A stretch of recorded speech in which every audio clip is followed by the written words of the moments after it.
The Lord of the Rings, Part 7, by J.R.R. Tolkien.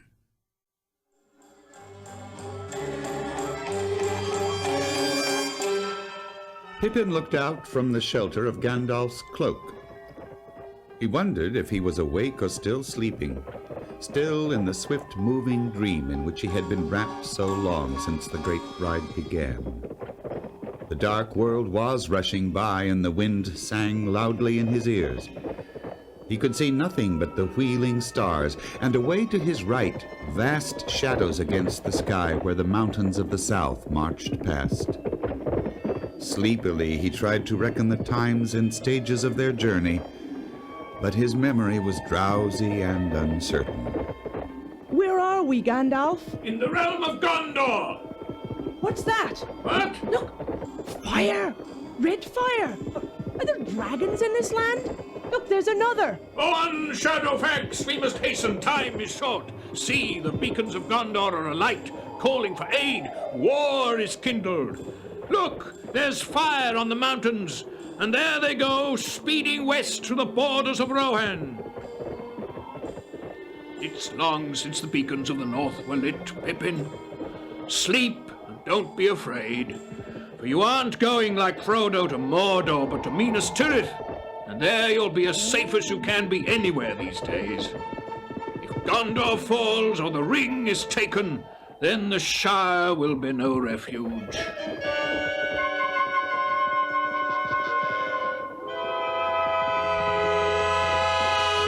Yea, truly, we know you, Mithrandir. And you know the passwords of the 7 gates and are free to go forward. Good, good. But we don't know your companion. What? What is he? A dwarf out of the mountains in the north? No. We wish for no strangers in the land of this time. Right. Unless they be mighty men of arms in whose faith and help we can trust. I will vouch for him before the seat of Denethor, your regent. His name is Beregrin, a very valiant man. Man? Yes. Man? Man indeed not. What? I'm a hobbit, and no more valiant than I am a man. Say perhaps now and again, by necessity. Don't let Gandalf deceive you. Well, in a halfling, though not the one that was spoken of. Yes, And yes. Boromir was with us. Yes, Boromir. Pass on! The Lord of Minas Tirith will be eager to see any that bear the latest tidings of his son. Be he man or Hobbit. Come. He can't come back.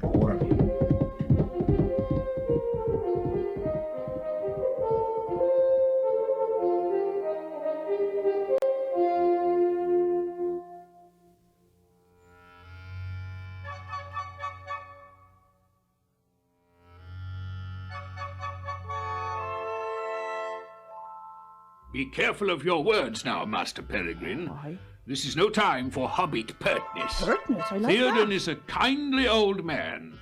The steward, Denethor, is another sort, proud and subtle, a man of far greater lineage and power, though he's not called a king. Oh. But he'll speak most to you and question you much, since you can tell him of his son, Boromir. Yes, I He loved can. him greatly.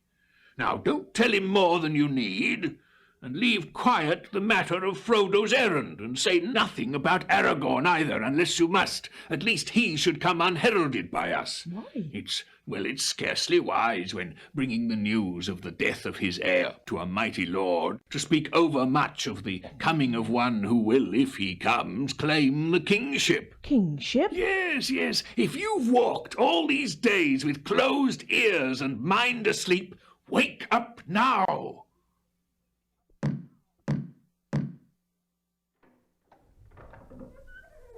Hail, Lord and Steward of Minas Tirith, Lord Denethor! I'm come with counsel and tidings in this dark hour. Dark indeed is the hour, and at such times you are wont to come, Mithrandir. But though all the signs forebode that the doom of Gondor is drawing nigh, less now to me is that darkness and my own darkness. It has been told to me that you bring with you one who saw my son die. Is this he? It is one of the twain. The other is with Theoden, king of Rohan, and may come hereafter. Halflings they are, as you see, yet this is not he of whom the omen spoke. Yet a halfling still, and little love do I bear the name, since those accursed words came to trouble our councils and draw away my son on the wild errand to his death, my Boromir. Now we have need of you. You speak of Boromir and his death? You have had news of that ere we came? I have received this horn cloven in the middle. That's the horn that Boromir always wore. So tell me more. He died to save us, my kinsman and myself, waylaid in the woods by the soldiery of the Dark Lord. And though he fell and failed, my gratitude is none the less.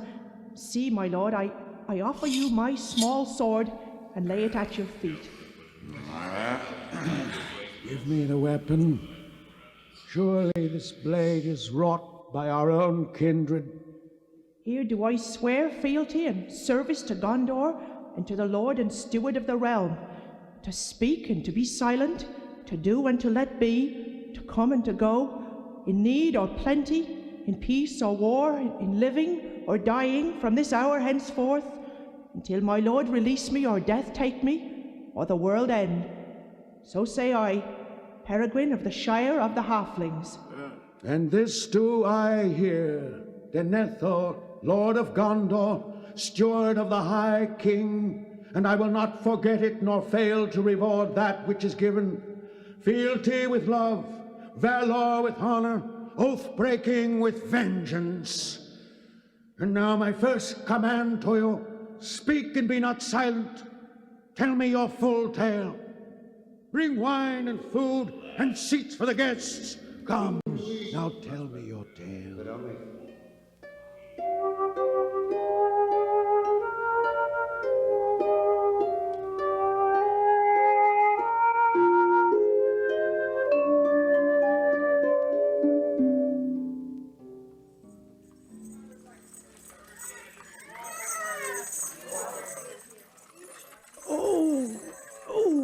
I should like breakfast.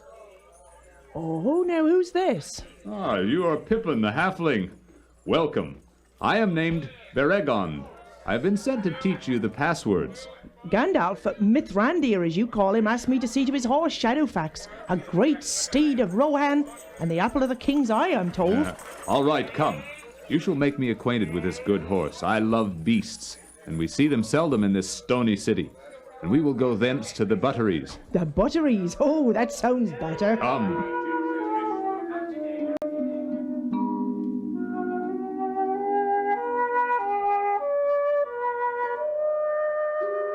Your Shadowfax looks as if he were spoiling for a race, not newly come from a great journey. How strong and proud he is. Where is his harness? It should be rich and fair. He will have none. If he will consent to bear you he does, and if not, well, no bit, bridle, whip, or thong will tame him. Farewell, Shadowfax. Have patience. Battle is coming. And now for our manger. Oh! Come. Pippin's lodging was dark, save for a little lantern on the table. Gandalf was pacing to and fro in the room beyond the curtain of the alcove.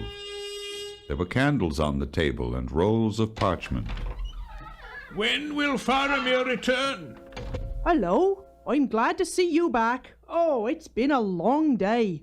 Oh, the night will be too short, Pippin. You should sleep while you still may. The darkness has begun, and there will be no dawn.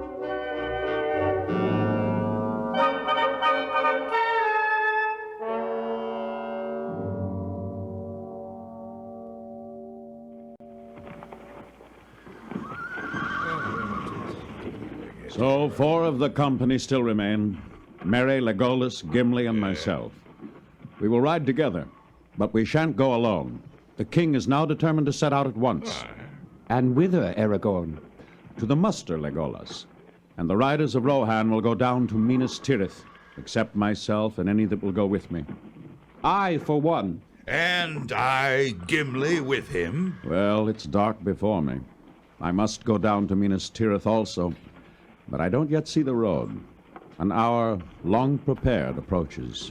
Don't leave me behind. Ah, Mary. I've not been much use yet, but I don't want to be laid aside like baggage. Though, of course, the king did say I was to sit by him when he came to his house and tell him about the Shire. Yes, and your road lies with him, I think, Mary. But don't look for mirth at the ending. It will be long, I fear, ere King Theoden sits at ease again on his throne. Many hopes will wither in this bitter spring. Hold! Hold! Who rides in Rohan? Rohan! Rohan, did you say? That's a glad word. We seek that land in haste from long afar. Ah, then you have found it. But none ride here save by the king's leave. What is your haste, and who are you? Halbarad, Ranger of the North I am. We seek one Aragorn, son of Arathorn. And you have found him also. Aragorn! Aye, of all joys, this is the least expected. But here the King Theoden. It's well, Aragorn. If these kinsmen be in any way like to yourself, my lord Aragorn, 30 such knights will be a strength that cannot be counted by heads. I bring word from my father, Aragorn. The days are short. If thou art in haste, remember the paths of the dead. Always my days have seemed to me too short to achieve my desire. They are a strange company, these newcomers. Stout men and lordly they are, and the riders of Rohan look almost as boys beside them, for they are grim men of face, worn like weathered rocks for the most part, even as Aragorn himself, and they are silent, Legolas. But even as Aragorn, they are courteous, Gimli. Why have they come? Have you heard? They answered a summons, Mary. Word came to Rivendell. Aragorn has need of his kindred. Gandalf sent it, I would guess. Nay, Gimli. Galadriel. Didn't she speak through Gandalf of the ride of the Grey Company from the north? Yes, Legolas, you have it. The Lady of the Wood. She read many hearts and desires. Now, why didn't we wish for some of our own kinsfolk? I don't think any would come. They have no need to ride to war. War already marches on their own lands.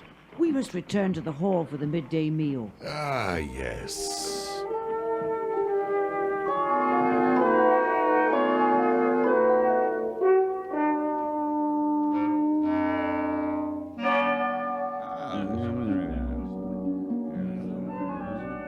Come, Meriadoc, come. Eat and drink, and let us speak together while we may.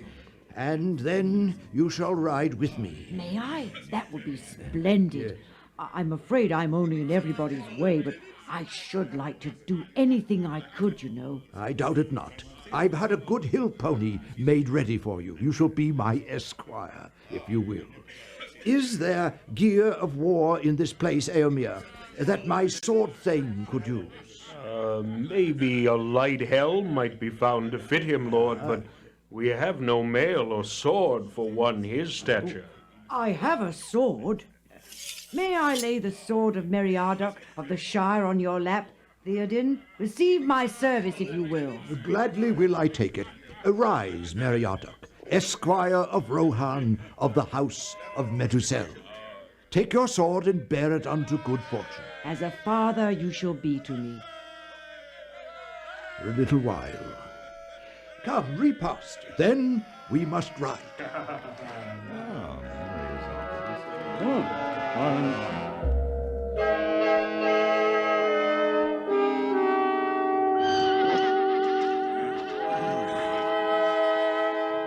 I'm troubled in mind, Lord King.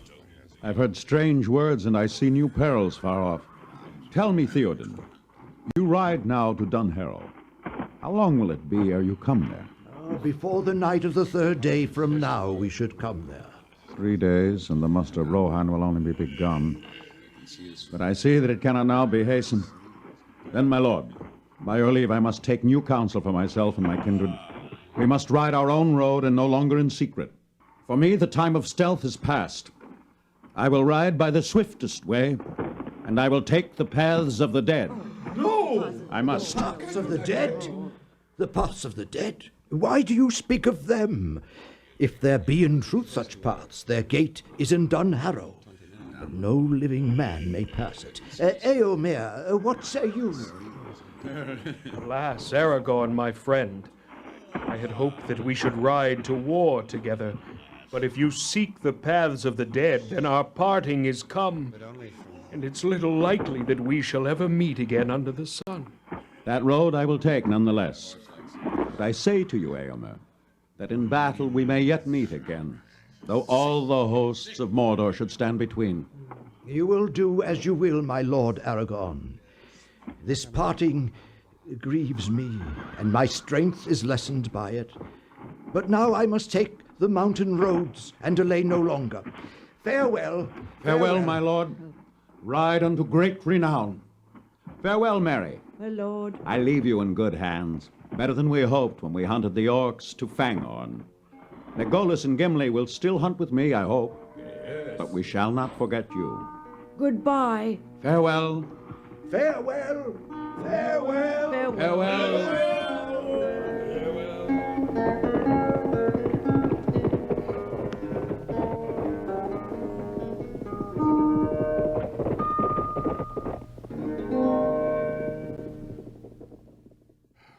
There go three that I love, and the smallest not the least. Aye. He knows not to what end he rides, yet if he knew, he still would go on. Yes. But we must also hasten away. Come, Legolas and Gimli. I must speak with you as I eat, for I am sad. Be comforted. Shake off the shadow. What has happened since we came back to this grim place in the grey morning? A struggle somewhat grimmer for my part than the Battle of the Hornburg. I have looked in the Stone of Orthanc, my friends. You have looked in that accursed stone of wizardry? Did you say aught to him? Even Gandalf feared that encounter. Aye. You forget to whom you speak. Didn't I openly proclaim my title? Yes. What do you fear that I should say to him? Nay, Gimli, nay, my friends. I spoke no word to him, and in the end I wrenched the stone to my own will. That alone he will find hard to endure.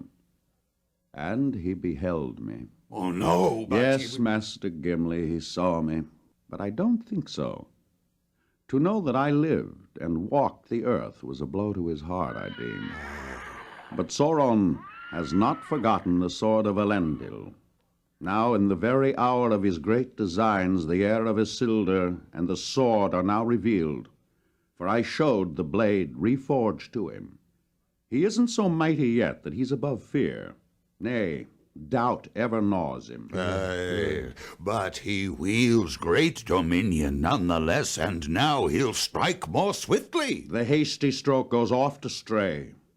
We must press our enemy and no longer wait upon him for the move. See, my friends, when I had mastered the stone, I learned many things. A grave peril I saw coming unlooked for upon Gondor from the south that will draw off great strength from the defense of Minas Tirith. If it is not countered swiftly, I deem the city will be lost ere 10 days be gone. 10 days? How could help come there in time? I have no help to send, therefore I must go myself. But there is only one way through the mountains that will bring me to the coastlands before all is lost. That is the paths of the dead. What? The living have never used that road since the coming of the riders of Rohan. But in this dark hour, the heir of Isildur may use it if he dare. Oh. The sons of Elrond reminded me of it. Come with me. Only need drives me. Therefore, only of your free will would I have you come. For you will find both toil and great fear, and maybe worse. I will go with you, even on the paths of the dead, and to whatever end they may lead. I also will come, for I don't fear the dead. Come, then.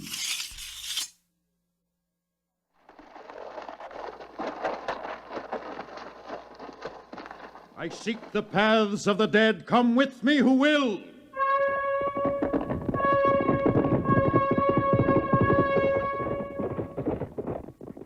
The light was still gray as they rode, for the sun had not yet climbed over the black ridges of the haunted mountain before them.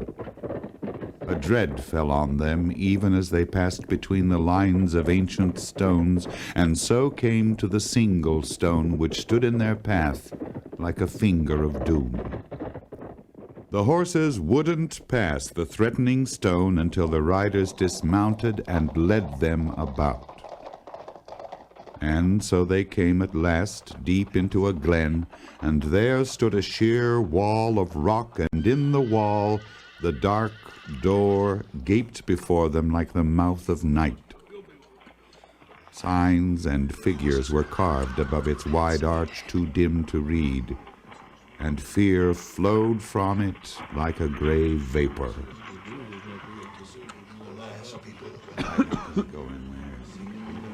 Ah, this is an evil door, and my death lies beyond it. I'll dare to pass it nonetheless, but no horse will enter. But we must go in, and therefore the horses must go too. For if ever we come through this darkness, many leagues lie beyond, and every hour that is lost there will bring the triumph of Sauron nearer. Follow me!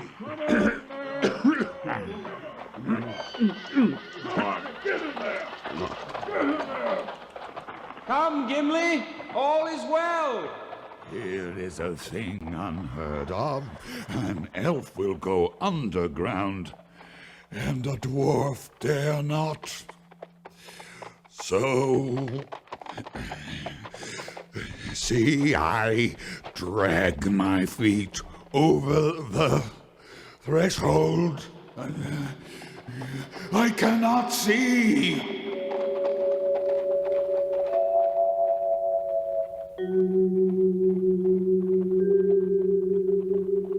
Nothing assailed the company nor withstood their passage, and yet steadily fear grew on Gimli as he went on. Most of all because he knew now that there could be no turning back. All the paths behind them were thronged by an unseen host that followed in the dark. So time unreckoned passed until Gimli saw a sight that he was ever afterwards loath to recall. The road was wide, but the dread was so heavy on him that he could hardly walk. Away to the left, something glittered in the gloom as Aragorn's torch drew near. He saw Aragorn kneeling.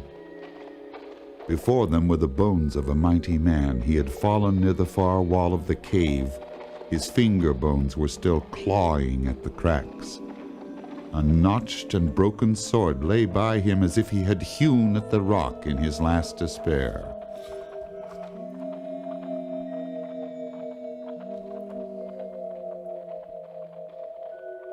Keep your hoards and your secrets hidden in the accursed years. Speed only, we ask. Let us pass, and then come. I summon you to the stone.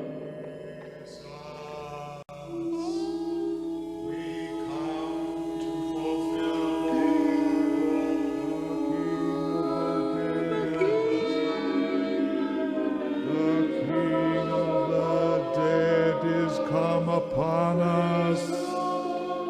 Oh, breakers, why have ye come?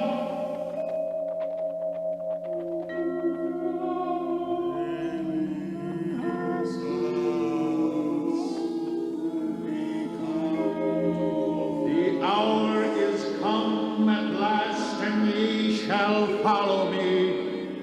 And when all this land is clean of the servants of Sauron, I will hold the oath fulfilled, and ye shall have peace, and depart forever. For I am Elessar, Isildur's heir of Gondor. The dead are following us out of the mountain. I see the shapes of men and of horses, and pale banners like shreds of cloud, and spears like winter thickets on the misty night. The dead are following. Yes, the dead ride behind. They have been summoned. Hey, where in Middle-earth are we? friends, forget your weariness. Ride now, ride.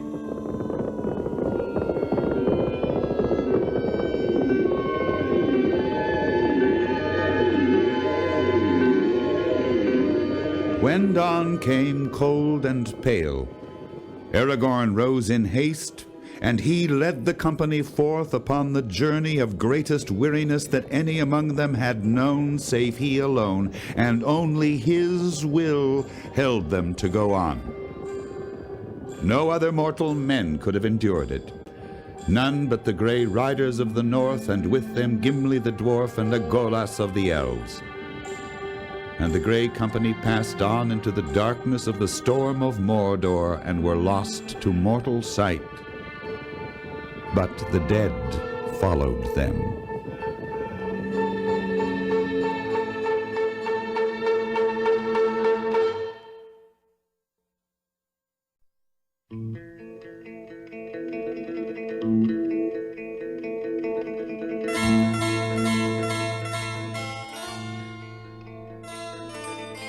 Now all roads were running together to meet the coming of war and the onset of the shadow.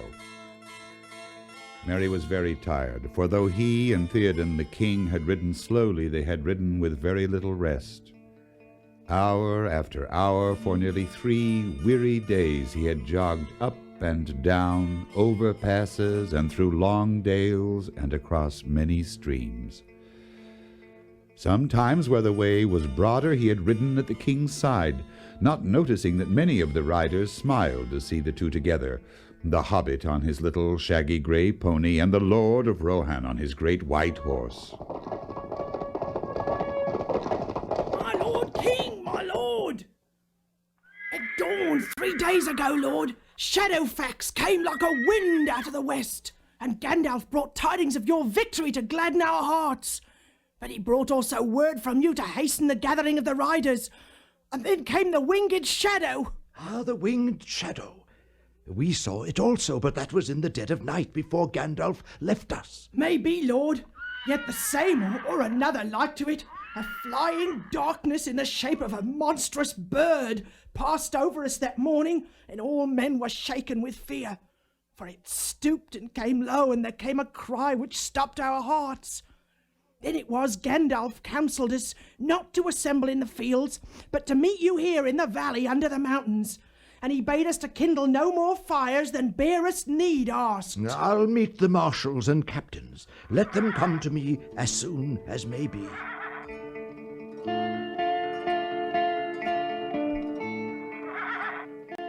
At last the king's company came to a sharp brink, and the climbing road passed into a cutting between walls of rock, and so went up a short slope and out onto a wide upland. Merry stared as he saw that there were clusters of tents and booths on either side of the stony way, and as they drew near he saw a rider approaching. Hail, Lord of the Mark of Rohan, Theoden, King! My heart is glad at your returning. And you, Eowyn, is all well with you? All is well. It was a weary road for the people to take, torn suddenly from their homes. I have had full tidings of you, and knew the hour of your coming. So, Aragorn has come then. Is he still here? No, he is gone. Whither did he go? He is gone. You are grieved, daughter. What has happened? Did he speak of that road? Of the paths of the dead? Yes, Lord. And he has passed into the shadows from which none have returned. I could not dissuade him, though I sped to try. He is gone. Then our paths have been sundered. He is lost. Folks say that dead men out of the dark years guard the way, and will suffer no living man to come to their hidden halls. Yet it is said in places beyond the mountain that in the moonless nights, but little while ago, a great host in strange array passed by. And Aragorn? Greatly changed he seemed to me since I saw him first in the king's house. Grimmer, older, doomed, I thought him, and like one whom the dead call. Yes, maybe he was called, and my heart tells me that I shall not see him again. Yet he is a kingly man of high destiny.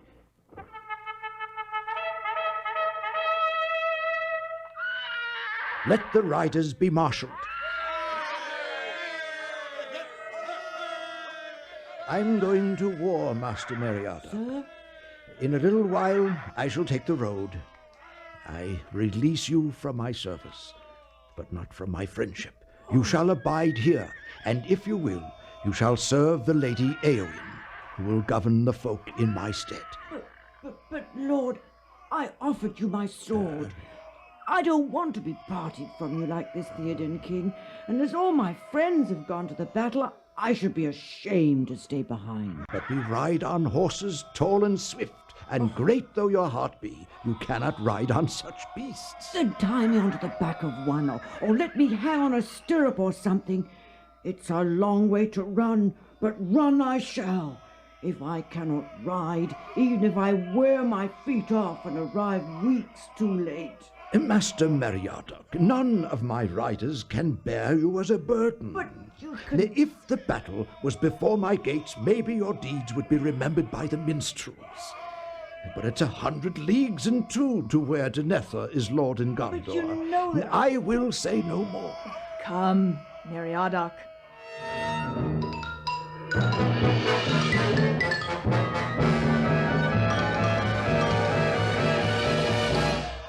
You wish to go whither the Lord of the Mark goes? I see it in your face. I do, young rider. But who are you? Your helm hides your face. You shall go with me. I will bear you before me under my cloak. Such goodwill should not be denied. Say no more to any, but come. Thank you indeed. Thank you, sir, though I still do not know your name. Do you not? Then call me Dernhelm.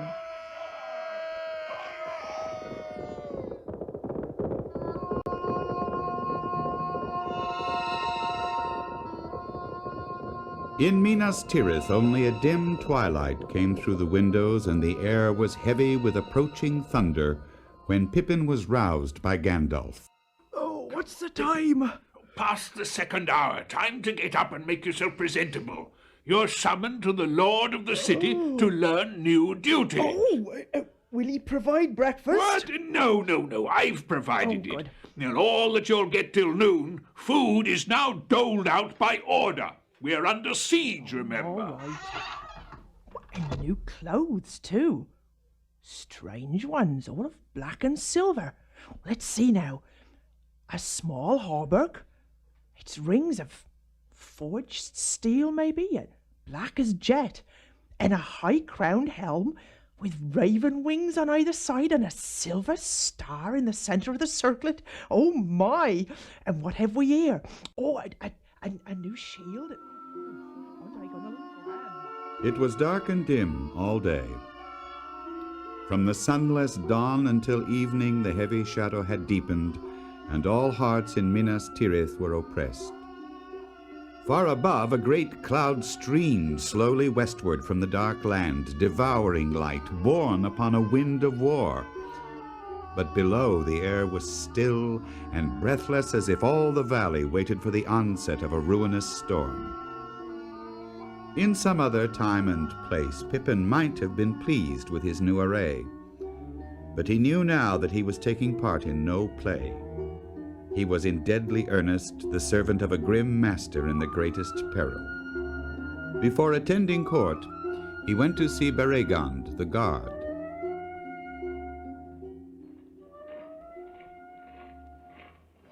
Ah, Master Pippin, my hobbit friend. Oh, hello, Beregond. You are weary this day. Oh, yes, very. What's the good even of food and drink under this creeping shadow? What does it mean? The very air seems thick and brown. This is no weather of the world. This is some device of his malice. Some broil of fume from the mountain of fire that he sends to darken hearts and counsel.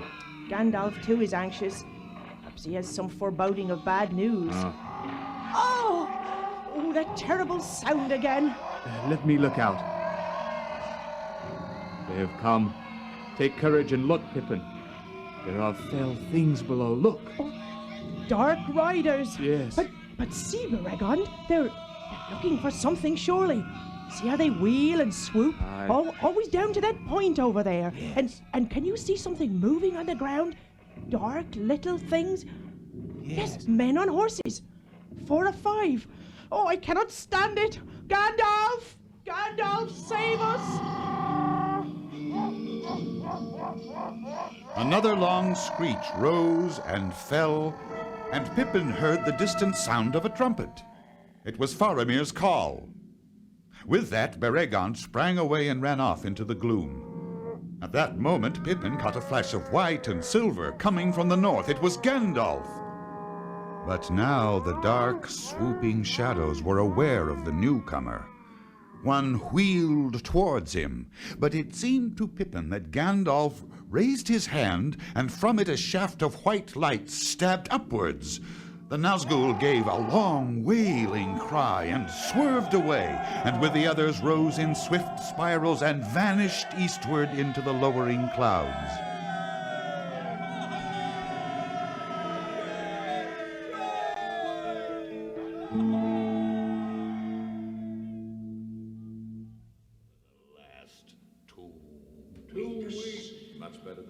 But only from... But now, my father, we come to stranger matters. For this is not the first halfling that I have seen walking out of the northern legends into our lands. What? Oh, as to that, well, I can tell you all about Be it. silent, Pippin. My son, tell your tale. My troop were searching for tracks made by our enemies and their elephants, when suddenly we saw a thin spiral of smoke.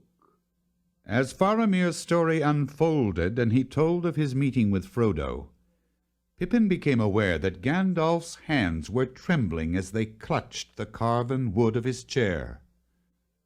Cirith Ungol, this is grave news. And you let them go freely, Faramir, bearing the ring, taking it into the land of the enemy. Would that this ring had come to me. Comfort yourself, my lord Denethor. In no case would Boromir have brought it to you. At this hour, to send it in the hands of a witless halfling into the land of the enemy himself, as you have done, and this son of mine, that is madness. You think, as is your wont, my lord, of Gondor only. Yet there are other men and other lives and time still to be. If I had this thing now in the deep vaults of this citadel, we should not then shake with dread under this gloom, fearing the worst, and our counsels would be undisturbed. I do not trust myself in this. I refuse this thing, even as a freely given gift. Were it buried beneath the roots of the mountain, still it would burn your mind away. If you had, such words and ifs are vain. It is gone into the shadow, and only time will show what doom awaits it and us. Faramir, what think you of the garrison at Osgiliath?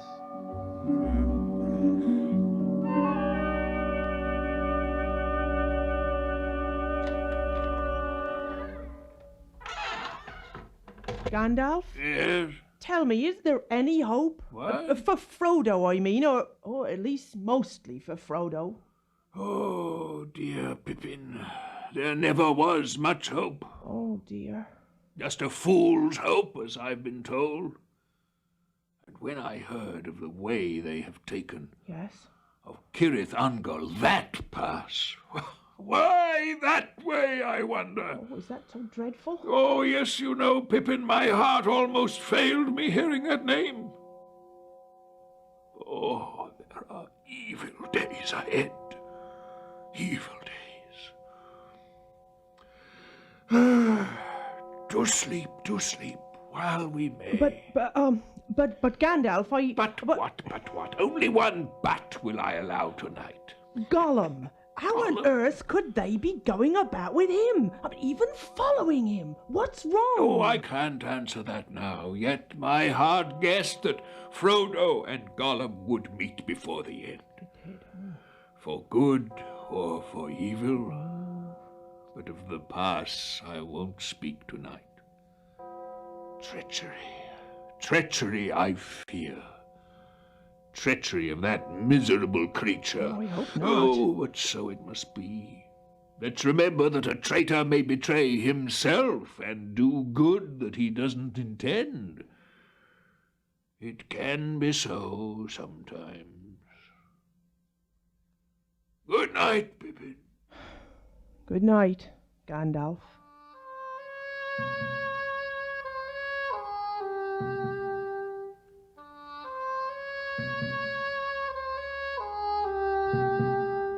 The next day came with a morning like a brown dusk, and ever men looked northward for the riders of Rohan. Faramir was gone again, for the enemy had been joined by regiments from the south, Haradrim, Cruel, and Tall. As time passed, ill news came from the battlefield. Then suddenly there was a tumult of fierce cries, and out of the gloom appeared a small company of horsemen, all that was left of the rear guard. Horsemen of the enemy swept up.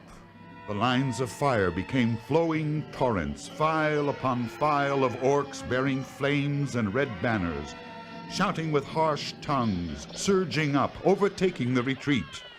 And with a piercing cry out of the dim sky fell the winged shadows, the Nazgûl, stooping to kill. Again Gandalf rode forth on Shadowfax, and with all the mounted men left in the city, the enemy host was stayed, but only until the knights of Gondor could retreat within the gates of the city. And when all had passed within, the people saw them bearing the body of Faramir, son of Denethor, found stricken upon the field. And they bore him away up the winding road to the citadel and his father. Forces are approaching! Amroth for Gondor! Faramir! It's the Lord Faramir! He's wounded!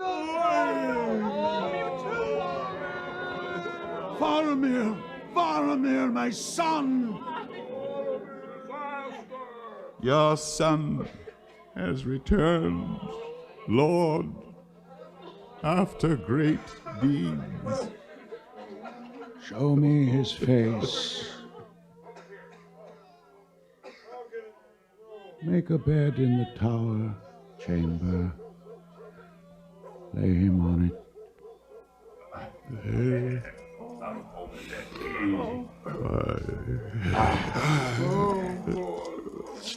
Now you may go.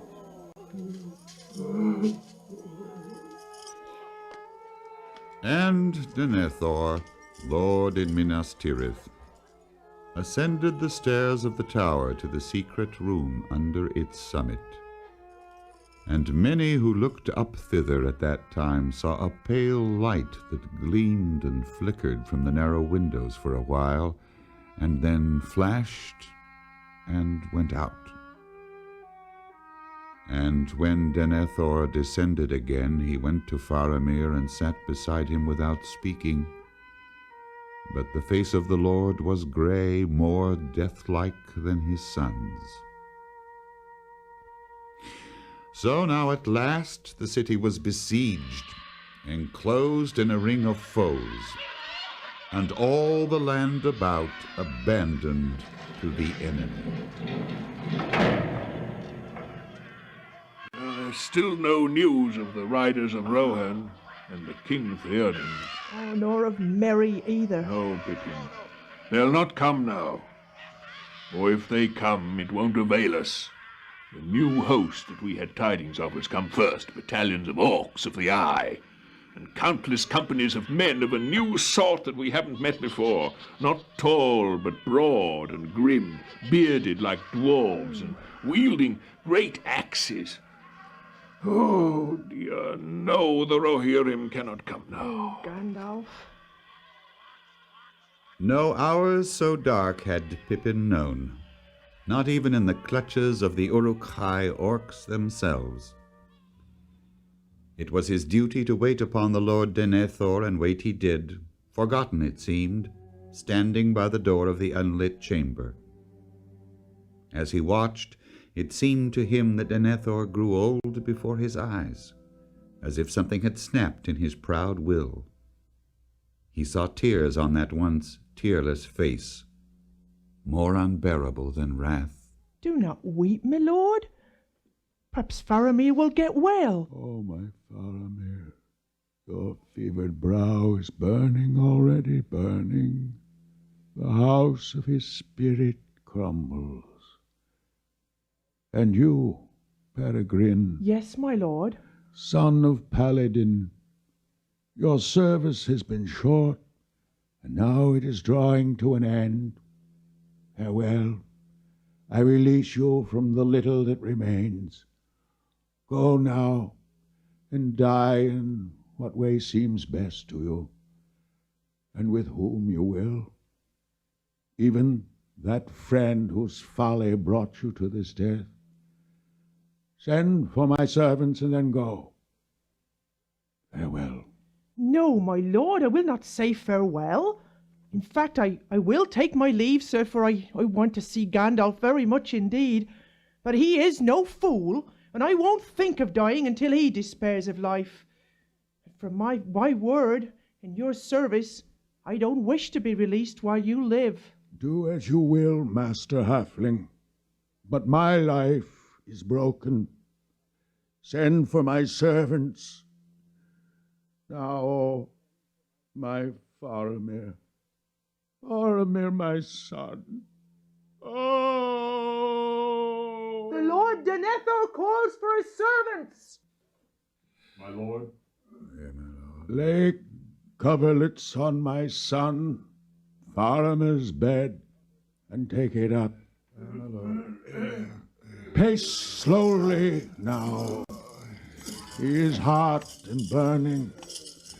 Take him to the tree of Gondor. Bring us wood quick to burn, and lay it all about us both and beneath, and pour oil upon it. And when I bid you thrust in a torch, do this and speak no more to me. Farewell. By your leave, lord, I must go.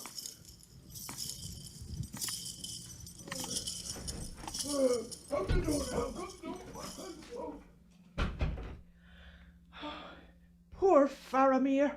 Oh, I must find Gandalf. Oh, poor Faramir. Oh, quite likely he needs medicine more than tears. Oh, where can I find Gandalf? Oh, in the thick of things, I suppose, and he'll have no time to spare for dying men or madmen. Here, you, servant. Sir? Your master is not himself. See that you bring no fire to this place while Faramir lives. Do nothing until Gandalf comes. Aye, sir. Aye, sir. I wait.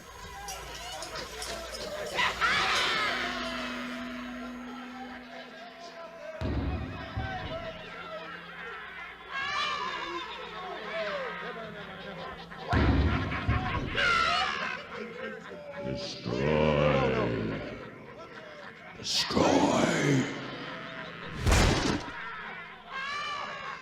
Kill.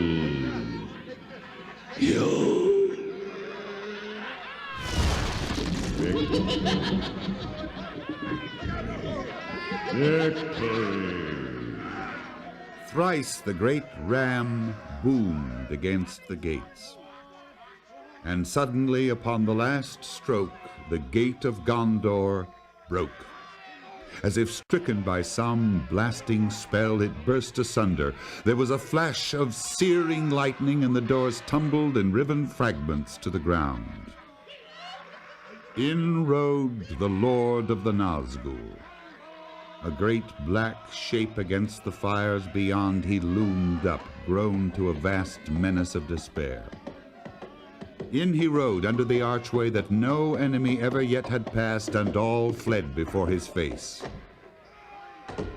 All save one. There, waiting, silent and still in the space before the gate, sat Gandalf upon Shadowfax. Shadowfax, who alone among the free horses of the earth endured the terror, unmoving, steadfast as a graven image. You cannot enter here. Go back to the abyss prepared for you. Go back. Fall into the nothingness that awaits you and your master. Go! The Black Rider flung back his hood, and behold, he had a kingly crown. And yet upon no visible head was it set.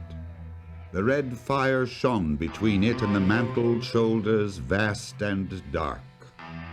Old fool, old fool, this is my hour.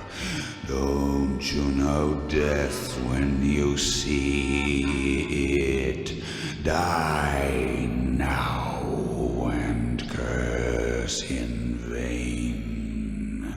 See my sword in flames. Gandalf did not move. And in that very moment, away behind in some courtyard of the city, a cock crowed. Shrill and clear he crowed, recking nothing of wizardry or war, welcoming only the morning that in the sky far above the shadows of death was coming with the dawn. And as if in answer came from far away another note, horns! Great horns of the north, wildly blowing. Rohan had come at last. The Lord of the Nazgul paused, turned, and was gone.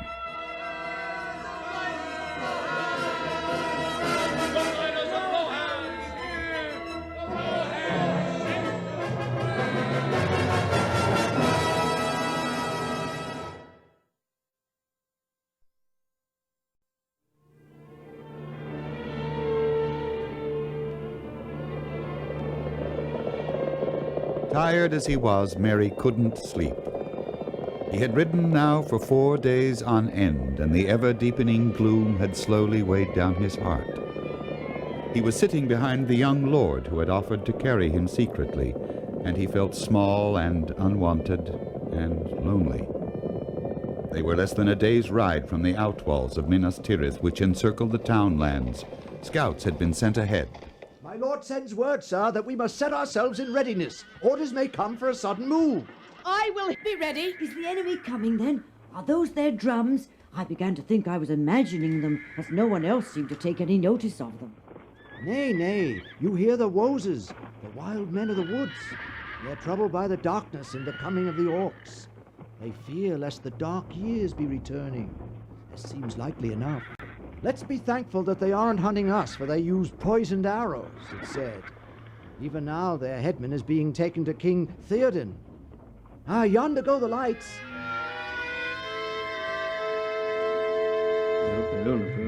No, father of horsemen, we fight not, and only kill orc folk in woods. Hate orc folk, you hate them too. We help as can. Wild men have long ears and eyes, know all paths. Wild men live here before stone houses, before tall men come up out of water. But our need is for aid in battle. How will you and your folk help us and my father, the king? Bring news. We look out from hills. We climb big mountains and look down. Wild men are free, but not children. I am great headman. I count many things.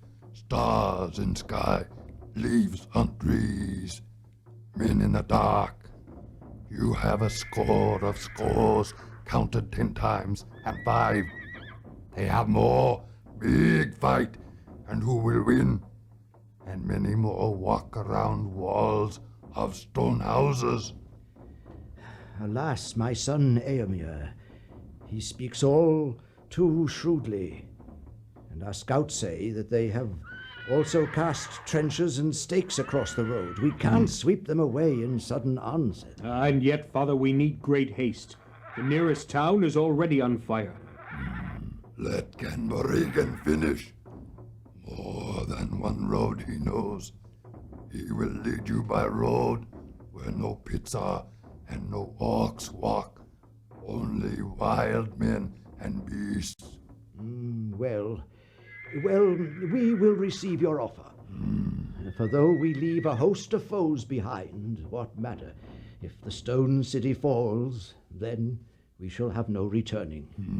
If you are faithful, Ganbarigan, then we will give you rich reward, and you shall have the friendship of the Mark forever. Dead men are not friends to living men, and give them no gifts.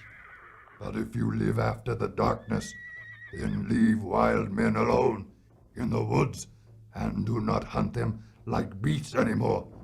Ganbarigan will not lead you into trap. He will go himself with Father of Horsemen, and if he leads you wrong, you will kill him. Well, so be it, so be it. How long will it take to pass by the enemy and come back to the road? What is the hour now? Wild men could walk from here to there between sunrise and noon. All is night now. All dark, but it is not all night. When sun comes, we feel here, even when she is hidden. Already she climbs over mountains. It is the opening of day in the sky fields. Then we must set out as soon as may be. Even so, we cannot hope to come to Gondor's aid today. Well then, forward, forward we go. Forward! Forward! We ride on!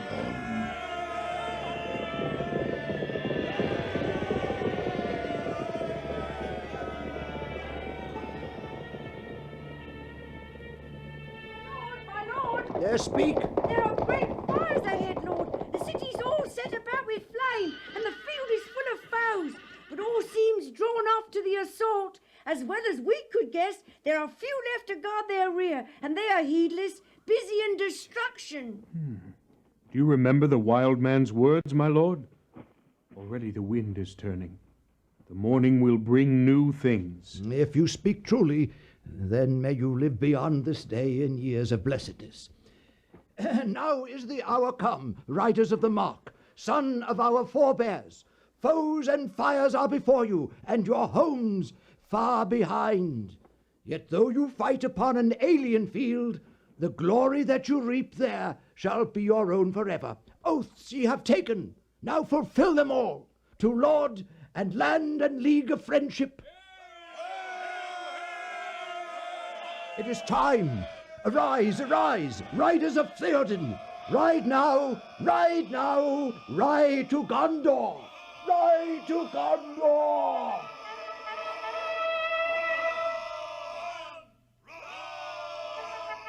Forward, riders of Rohan, forward. Bandits away! Yeah! Spear shall be shaken! Yeah! Shield shall be splintered! Yeah! A sword day! Yeah! A red day! Yeah! Ere the sun rises! Yeah! Right now, right now! Yeah! Ride to Gondor! Yeah! But it was no orc chieftain or brigand that led the assault upon Gondor. The darkness was breaking too soon. Before the date that his master had set for it, fortune had betrayed him for the moment, and the world had turned against him. Victory was slipping from his grasp, even as he stretched out his hand to seize it. But his arm was long. He was still in command, wielding great powers. King, Ringwraith, Lord of the Nazgul, he had many weapons. He turned away from Gandalf, left the gate, and vanished. Theoden, king of the Mark, had reached the road from the gate to the river, and he turned towards the city that was now less than a mile distant. He slackened his speed a little, seeking new foes, and his knights came about him, and the young knight with Merry riding behind was with them. But they had not yet overthrown the siege, nor won to the gate to rescue those inside the city of Minas Tirith. Many foes still stood before it, and on the further half of the plain were other enemy hosts still unfought. When their chieftain saw the banner of Theoden, he was filled with a red wrath and displayed his standard, black serpent upon scarlet, and came upon the riders of Rohan with great press of men.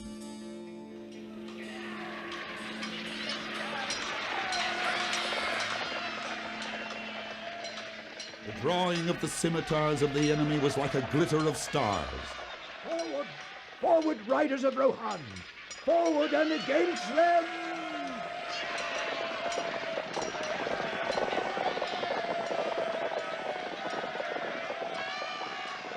But lo, suddenly in the midst of the glory of the king, his golden shield was dimmed.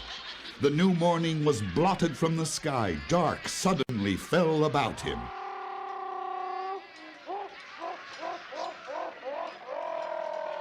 To me! To me! Fear no darkness!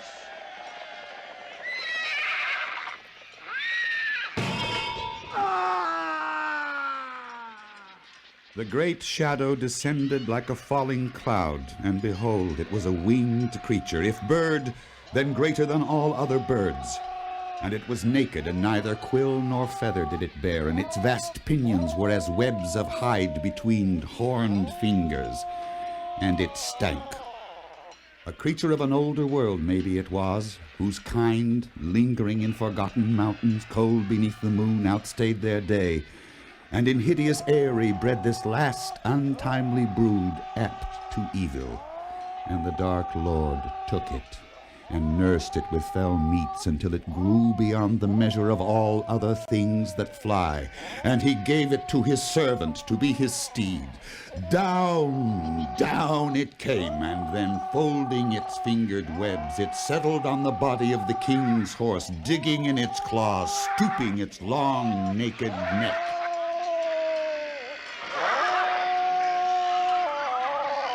Upon it sat a shape, black-mantled, huge and threatening. A crown of steel he bore, but between rim and robe naught was there to see, save only a deadly gleam of eyes. The Lord of the Nazgul. Yet Theoden king was not utterly forsaken. His knights lay slain about him, yet one stood there still, the young knight who had borne Merry with him. Their horse had thrown them in its terror, and Merry crawled on all fours like a dazed beast. Such a horror was on him that he was blind and sick. Begone, foul Dwemerlake, Lord of Carrion! Leave the dead in peace! Away from the king! Come not between the Nazgul and his prey, or he will not slay thee in thy turn. He will bear thee away in the houses of lamentation, beyond all darkness, where thy flesh shall be devoured, and thy shriveled mind be left naked to the lidless eye. Do what you will, but I will hinder it if I may. Hinder me, thou fool. No living man may hinder me. But no living man am I. You look upon a woman. Eowyn I am, daughter of my king. You stand between me and my lord and kin. Begone, if you be not deathless, for living or dark undead, I will smite you if you touch him. Then take my sword to thy neck, thou foul-winged steed. Ah!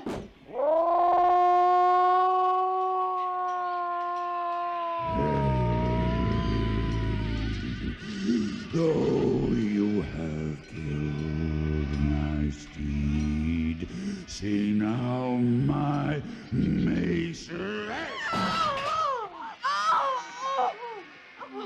arm is broken. And now the kill.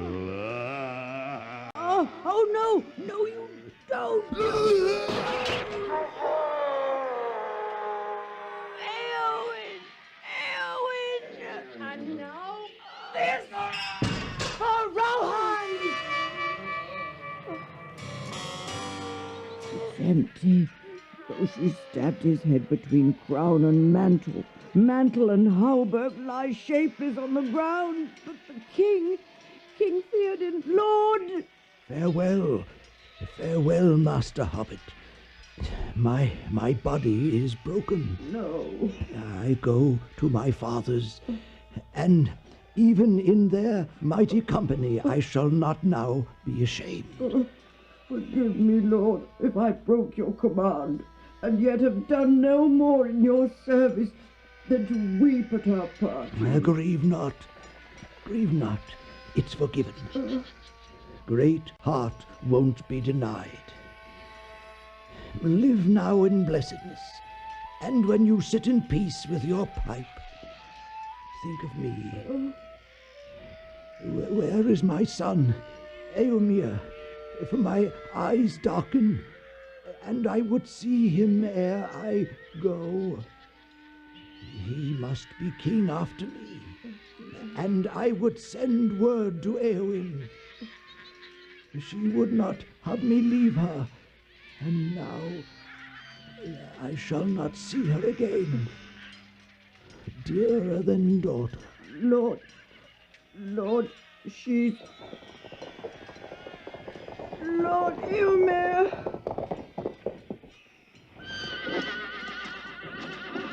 My father, King. Hail, King of the Mark. Ride now to victory. Bid Eowyn farewell. Aye.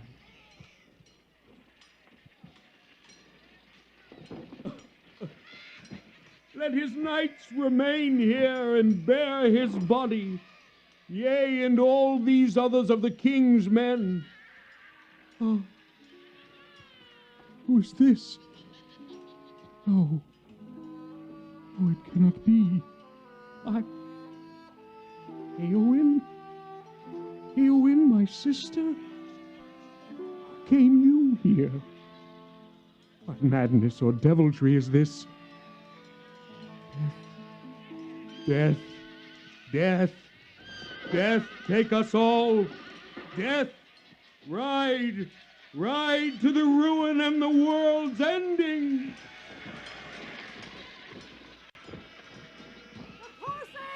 The Corsairs are coming up the river! The Corsairs are upon us! It's the last stroke of doom!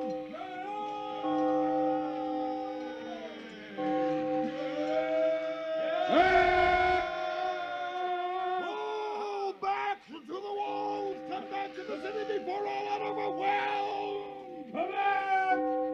Come back! Corsairs, I defy! What standard is that? That's the tree of Gondor, not that of the Corsairs. See the 7 stars about it? And there's a crown high above. My lord, the signs of Elendil!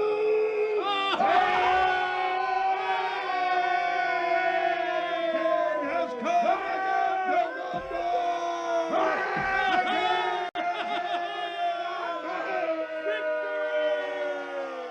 Thus came Aragorn, son of Arathorn, Elessar, Isildur's heir, out of the paths of the dead, borne upon a wind from the sea to the kingdom of Gondor.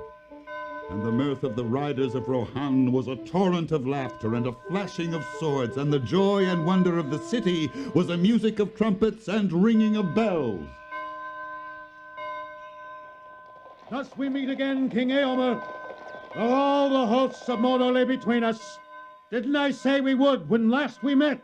So you spoke, my lord Aragorn. But hope oft deceives, and I knew not then you were a man foresighted. Oh, you come none too soon, my friend. Much loss and sorrow has befallen us. Then let's avenge it ere we speak of it. Elendil! Elendil!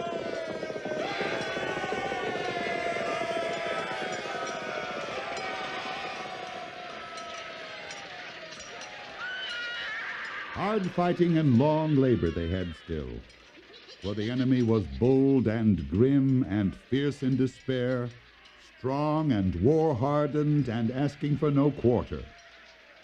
And so in this place and that, before the city of Minas Tirith, by burned homestead or barn, upon hillock or mound, under wall or on field, still they gathered and rallied and fought until the day wore away.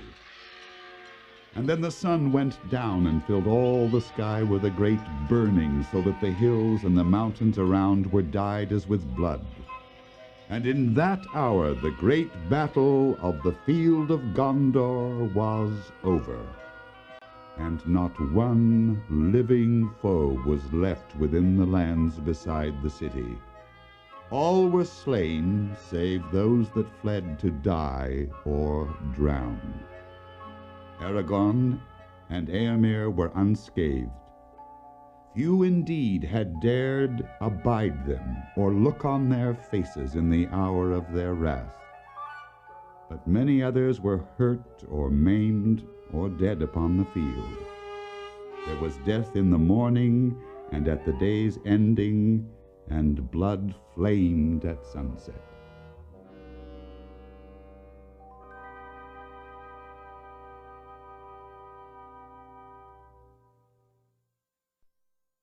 You've been listening to The Lord of the Rings by J.R.R. Tolkien, adapted for radio by Bernard Mays, and featuring Mac McCadden as Pippin, Tom Luce as Denethor and Aragorn, Eric Bauersfeld as Theoden, Matthew Locricchio as Éomer, Karen Hurley as Éowyn, John Vickery as Legolas, Pat Franklin as Merry, Bernard Mays as Gandalf, and Gail Chugg as Gimli and the narrator.